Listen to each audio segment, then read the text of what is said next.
வணக்கம். உங்கள் மீனவன். நம்ம கோயம்புத்தூரில் கனவதியில் நம்ம புதுசாக ஓச்சி உங்கள் மீனவன் கடை ஓப்பன் பண்ணியிருக்கோம். சரியாக மணி இப்போ ஒரு 6 மணி இருக்கும். நம்ம மீன் வாங்குறதுக்காண்டி மக்கள் வந்தாங்க. அதனால் நம்ம உடனே அந்த டைமிங்லேயே நம்ம ரிப்பன் கட் பண்ணிட்டோம். நமக்கு என்னென்ன மாதிரி மீன் வந்திருக்கு, எப்படி சேல் ஆகிருக்கு எல்லாம் வீடியோ ஃபுல்லாக பாருங்கள்.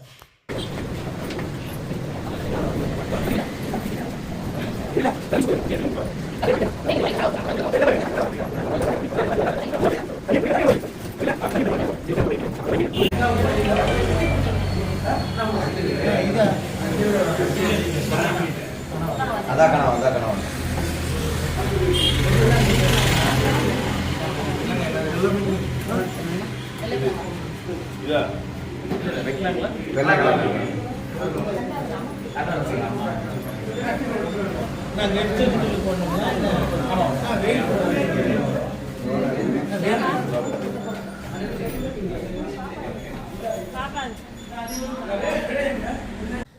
மற்ற கடைக்கு நம்ம கடைக்கு என்ன வித்தியாசம்னா, மெயினாக முதல்ல நம்ம கடையில் ரொம்ப ஹைஜீனிக்காக ஒரு விஷயம் இருக்கணும் அப்படின்னு சொல்லி நான் விரும்பினேன்.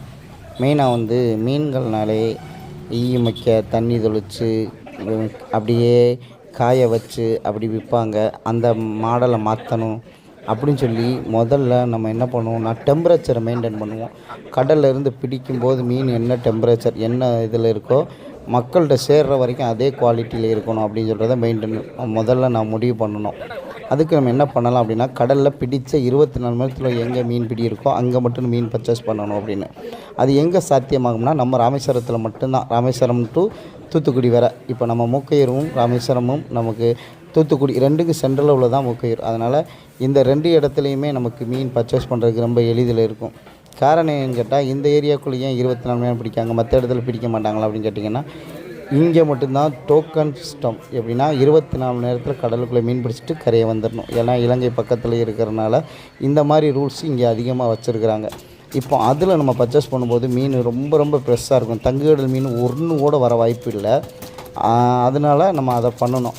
அப்போது நம்ம அதை நம்ம 12 மணி நேரத்துலேயே 24 மணி நேரத்துலேயே பர்ச்சேஸ் பண்ணி அடுத்து நம்ம அதை என்ன பண்ணுவோம்னா, ஒரு கரெக்டான ஒரு டெம்பரேச்சர் மெயின்டைன் பண்ணோன்னா இன்சுலேட்டர் வண்டினா நம்மள்ட்ட ஃப்ரீசர் உள்ள வண்டியில் நம்ம மீனை ஜில்லுன்னு இருக்கிற வண்டியில் மீனை நம்ம ஐஸ் பண்ணி அந்த இதில் பாக்ஸ் பண்ணி நம்ம அந்த வண்டியிலேயே கொண்டு வந்துடுவோம். ஓப்பன் பாடி இருக்காது.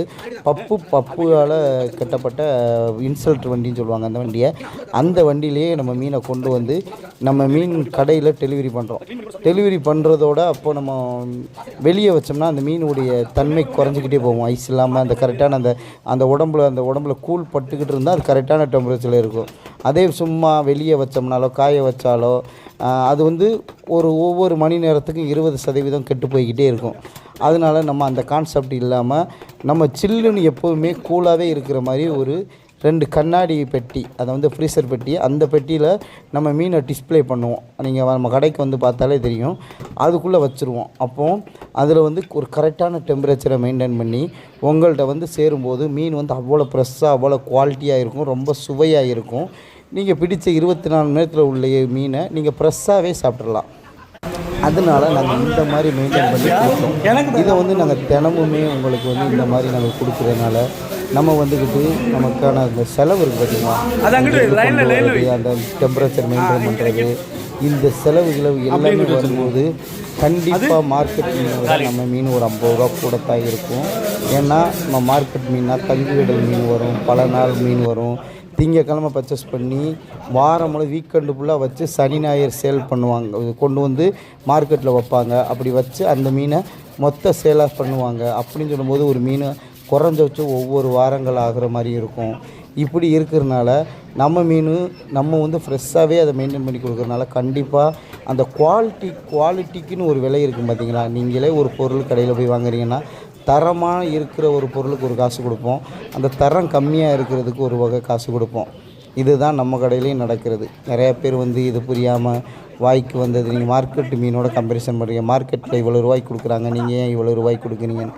நமக்கு இந்த கரண்டு பில்லு, இந்த கட்டட வாடகை, அப்புறம் மீனை நம்ம எப்போயுமே ஒரு நல்ல கடையை சுத்தமாக வச்சுக்கிறதுக்கு அந்த லேபர் காஸ்ட்டு உங்களுக்கு மீனை க்ளீனிங் பண்ணி கொடுக்கும். ஃப்ரீயாகவே நாங்கள் க்ளீனிங் பண்ணி கொடுத்துருவோம். இப்போ நீங்கள் மார்க்கெட்லலாம் வாங்குறீங்கன்னா வெளியே 30 ரூபாலேருந்து 50 ரூபா வரை, சிலது இந்த சின்ன மத்தி, பிரானு, பெரிய மீன்கள் இதுகளுக்கெல்லாம் 100 ரூபா 150 ரூபா வரை க்ளீனிங் சார்ஜ் கொடுப்பாங்க. ஆனால் நம்ம ஃப்ரீயாக உங்களுக்கு க்ளீனிங் பண்ணி கொடுக்குறோம். இப்படி பல விஷயங்கள் இருக்குது. உங்களுக்கான மீன் தரத்துக்கு நாங்கள் கேரண்டி கொடுக்குறோம். உங்கள் உடல் ஆரோக்கியத்துக்கும் நாங்கள் கேரண்டி கொடுக்குறோம். காரணம் என்ன, நீங்கள் காசு கொஞ்சம் கம்மின்னு சொல்லி பழைய மீனையோ ஃபார்மல் கலந்த மீனையோ சாப்பிட்டுட்டு ஹாஸ்பிட்டல் வழியே செலவழிக்கிறதுக்கு நீங்கள் நல்ல மீனாக வாங்கி சாப்பிட்டு உடம்பை ஆரோக்கியமாக வச்சுக்கிறலாம். இதுதான் கருத்து. ஆனால் இந்த நல்ல மீனை நான் கொடுக்குறேனா அப்படின்னு நான் கண்டிப்பாக நான் மட்டும்தான் கொடுக்குறேன் அப்படின்னு கர்வத்தோடையெல்லாம் பேச மாட்டேன். நல்ல மீன் நல்ல விதமாக கொடுக்குற எல்லார்ட்டையுமே வாங்கி சாப்பிடுங்க. காரணம் என்ன, நீங்கள் வந்துக்கிட்டு இப்போ நான் கொடுக்குற கான்செப்ட் இதே மாதிரியே கொடுக்குறாங்க அப்படின்னு சொல்லி உங்களுக்கு தெரிஞ்சால் நீங்கள் அவங்கள்ட்ட வாங்கி சாப்பிடுங்க. அதை என்றைக்குமே நான் தடுக்கவும் மாட்டேன், குறை சொல்லவும் மாட்டேன். அந்த மாதிரி ஆட்கள்லாம் இருக்காங்களா அப்படின்னு கேட்டால் கண்டிப்பாக அந்த மாதிரி மக்களுக்கு நல்ல விதமாக கொடுக்கணும்னு சொல்லி ரொம்பவே மெனக்கெட்டு பண்ணுறவங்களும் இருக்கிறாங்க. ஆனால் அப்படி பண்ணும்போது கண்டிப்பாக நமக்கு விலை கூடும். சும்மா ஒரு பொருளை ரோட்டில் விரித்து சும்மா நம்ம வாடகை எதுவுமே இல்லாமல் சும்மா கொடுத்து விற்கிற ஒரு மீனையும் நம்ம அதை தரமாக கொடுக்குறது ஒரு மீனுக்கும் வித்தியாசம் நிறையா இருக்கும். இதை கண்டிப்பாக எல்லாருமே புரிஞ்சுக்குவீங்கன்னு நினைக்கிறேன். ஏன்னா திரும்ப நான் இதை சொல்லும்போது எனக்கு ரொம்ப கஷ்டமாக இருக்குது, மன கஷ்டமாக இருக்குது. ஏன்னா நம்ம நல்ல விதமாக மக்களுக்கு கொடுக்கணும் அப்படின்னு ரொம்ப மெனக்கிடுறோம். அதில் நம்மளை நிறையா பேர் நம்மளை கமாண்டில் அப்படி இப்படின்னு சொல்லி நம்மளை அந்த முயற்சியை ஒரு கட்டத்துக்கு மேலே கைவிட வச்சுருவாங்களோன்னு பயம் வருது. ஏன்னா நம்ம விலை கம்மியாக கொடுக்கணுமே அப்படின்னு நினச்சி சீப்பான மீனை, தங்கு கடல் மீனை எடுத்து போட்டு சீப்பாக கொடுத்துருவோமான்னு சொல்கிற மனநிலையெல்லாம் வருது.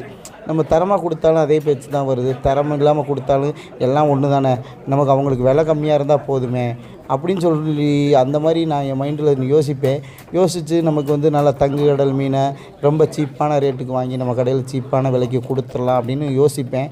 ஆனால் திரும்ப இந்த உணவை நான் என் பிள்ளைக்கு கொடுப்போனான்னா கொடுக்க மாட்டேன்.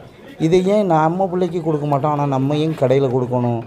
இந்த நெகட்டிவ் எவ்வளோ நம்மளுக்கு பின்னாடியே வரும்போது பார்ப்போம் அப்படின்னு நானும் முயற்சி பண்ணிக்கிட்டே இருக்கிறேன். பார்ப்போம். கண்டிப்பாக எத்தனையோ நம்ம பார்க்குறோம். நான் ஒரு கடையில் போய் பிரியாணி சாப்பிட்டேன், 150 ரூபா. அதே இன்னொரு கடையில் போய் சாப்பிட்டேன், அவங்க 350 ரூபாய்க்கு பிரியாணி கொடுத்தாங்க. அதே பிரியாணி தான், ஆனால் அவங்க ஏசியில் நமக்கு நல்லா உட்கார வச்சு நல்லா பயங்கரமாக கொடுத்தாங்க. இது நம்ம ரோட்டு கடையில் நின்றுக்கிட்டு சாப்பிட்டோம். அவ்வளோதான் ரெண்டுக்குள்ள வித்தியாசம். ஆனால் அந்த அவங்க செலவு பண்ணுறாங்கல்ல, அந்த செலவு தான். இப்போது நம்ம இவங்கள்ட்ட ஏன் 100 ரூபாய்க்கு கொடுத்தீங்கன்னு கேள்வி கேட்க முடியாது. அவங்கள்ட்ட ஏன் 350 ரூபாய்க்கு கொடுத்தீங்கன்னு கேள்வி கேட்க முடியாது. சரிங்களா? இதுதான் நம்ம மீன் பிஸ்னஸ். நம்ம ஒரு விஷயம் நல்லா கொடுக்குன்னு நினைக்கும் போது அதோடைய மதிப்பு கொஞ்சம் கூட போகும். ஆனால் நம்மள்ட்ட நிறையா கேள்வி கேட்குறாங்க, நிறையா காமெடிலாம் பண்ணுறாங்க கமாண்டில். அப்படிலாம் இருக்குது. ஆனால் பார்ப்போம். ஏன்னா நான் மைண்டில் ஒன்றே தான் நினச்சேன், காலில் போடுற செருப்பை கண்ணாடி கிளாஸில் வச்சுருக்குறாங்க. ஆனால் நம்ம உணவு நம்ம உடம்புக்குள்ளே போகிற மீனை காலில் போட்டு மிதிக்கிற மாதிரி போட்டு பண்ணுறாங்களே, நம்மளும் மீனை கண்ணாடி கிளாஸில் வச்சு விற்கணும் அப்படின்னு சொல்லி தான் ஆசைப்பட்டு இந்த விஷயத்த பண்ணேன். ஆனால் காலில் போடுற செருப்பை கண்ணாடியில் போட்டு விற்றா கூட அதை எவ்வளோ நாள் வாங்குகிறாங்க. ஆனால் நம்ம உடம்புக்குள்ளே போயிட்டு சாப்பிட்ற மீனை காலில் போட்டு மிதிக்கிறதோட கம்பேரிசன் பண்ணி அந்தோட சொல்கிறாங்க. அதான் வருத்தம். நன்றி.